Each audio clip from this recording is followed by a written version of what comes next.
হে স্বামী গুৱাহাটী ডুবিলগে পানীত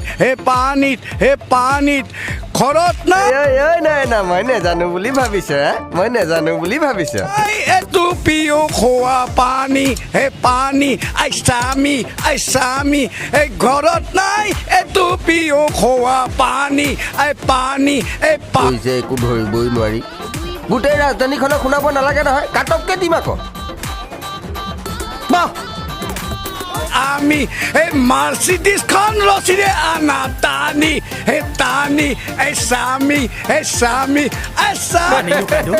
মানিলো কিন্তু দেই মানিলো। আপোনাক দেখিলে ইমান জনা মানুহ যেন নালাগে কাইদেউ দেখিছানে বাৰু তথাপিতো কিন্তু মোৰ অহংকাৰ নাই ऐसे आते ही इनके पास ना रहने को घर है ना रोजगार है ना पैसा है फिर क्यों चले आते हैं हमारे खूबसूरत शहरों को की खूबसूरती पे बट्टा लगा